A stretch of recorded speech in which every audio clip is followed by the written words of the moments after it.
Body, it was a Sunday morning. The sky was gray and the air was cold. The soldiers of the U.S. 45th Infantry Division, the Thunderbirds, were pushing toward a large complex near Munich. They thought they were attacking a supply depot, or maybe a factory. They had no idea they were walking into the nightmare of the century. Body, they reached a railroad track outside the complex. There was a train sitting there. 39 cattle cars. Silent. Motionless. The soldiers approached the train. They smelled it before they saw it.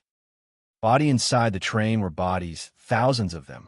Men, women, children, starved, beaten, bodies stacked on top of each other like garbage. They had been left there to die of thirst and exposure. Some of the bodies had bite marks on them because the living had tried to eat the dead to survive. The American soldiers were veterans. They had fought in Italy.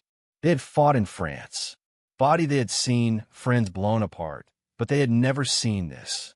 One soldier, a tough 19-year-old from Oklahoma, sat down in the snow and started crying uncontrollably. Another soldier vomited. But for most of them, the sadness quickly turned to something else. Rage. A cold, shaking, murderous rage. They looked at the SS watchtowers in the distance. They tightened their grip on their rifles. And in that moment, the rules of war evaporated. The Geneva Convention didn't matter anymore. The only thing that mattered was revenge. This is the true story of the Dachau liberation reprisals. The day American soldiers snapped. The day they lined up the SS guards against a wall. And the day General Patton decided that sometimes murder is justice. The men of the 45th Infantry Division were not murderers. They were farm boys, factory workers, students. They were the liberators. Before April 29th, they had a reputation for being professional. They took prisoners. They treated the wounded. But Dachau changed them in an instant. Lieutenant Colonel Felix Sparks was the commander on the body ground. He tried to keep control. He shouted orders, keep moving, don't look at the train. But you could not look. There were 2,300 bodies on that train. The soldiers walked past them. They saw the eyes of the dead staring at them. They saw the skeletons. Private John Lee later said, we were mad. We were so mad we wanted to kill every German in the world. They reached the main gate of the camp. The SS guards were still there. The Commandant Martin Weiss had fled, but he left behind a young lieutenant named Heinrich Wicker and about 500 SS men. Wicker knew the war was over. He wanted to surrender. He put on his best uniform. He polished his boots. He walked out with a white flag. He expected to be treated like an officer. He expected a salute. He expected respect. He walked up to the Americans and said, I surrender this camp to the United States Army. An American officer looked at the clean, well-fed Nazi. Then he looked at the pile of starving corpses behind him. He spit in the German's face. The surrender did not go as planned. The Americans entered the camp. Chaos broke loose. The prisoners saw the Americans. 30,000 skeletons rushed the fences. They were screaming with joy. They were crying, Americans! Americans! But while the prisoners cheered, the soldiers were hunting. A group of SS guards tried to surrender near a coal yard. They raised their hands. They shouted, Hitler kaputt. Hitler is finished. They thought this magic phrase would save them. It didn't. An American lieutenant. We believe it was Lieutenant Jack Bushyhead, a Native American body officer, was watching them. He was shaking. He had just seen the crematorium. He had seen the body oven still full of human ash. He looked at the SS guard standing there, healthy, arrogant. He looked at his men. He didn't give a verbal order. He just gestured with his Thompson submachine gun. Lined them up. The Germans were confused.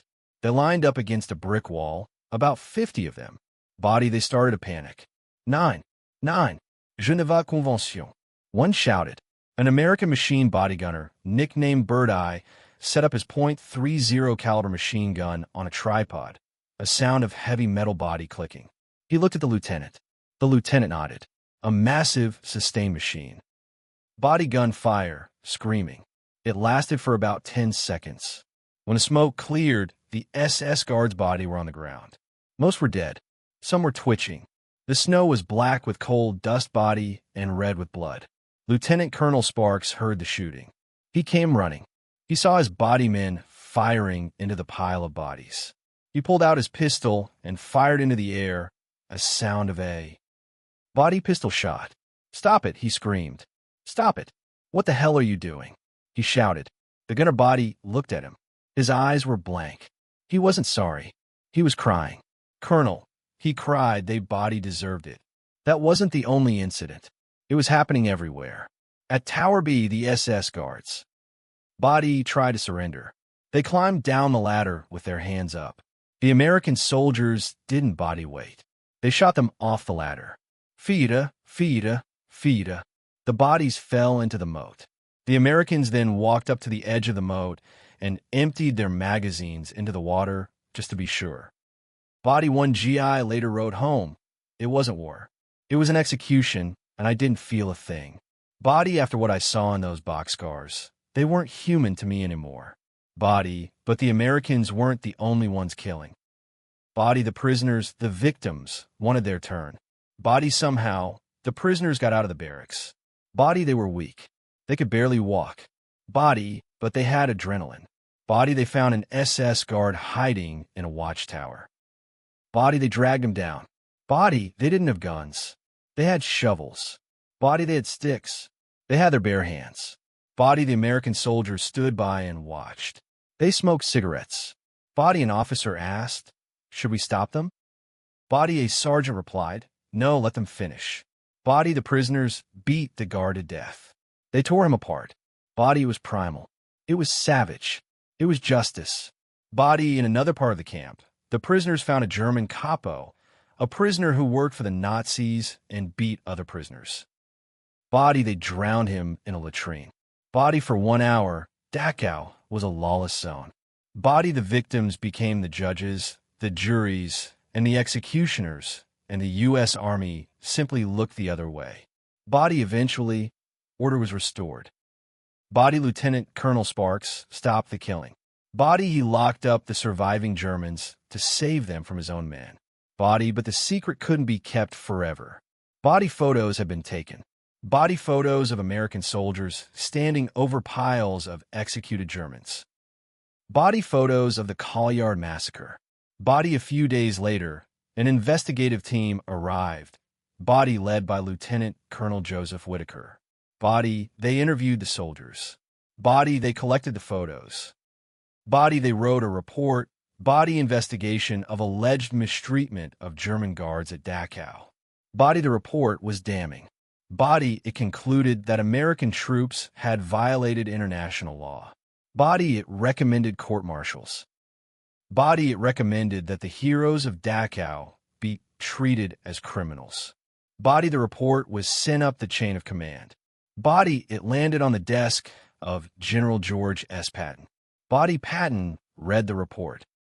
Body, he looked at the photos of the dead SS guards. Body, he looked at the photos of the death train. Body, Patton was a strict disciplinarian. Body, he usually punished soldiers for having unpolished boots.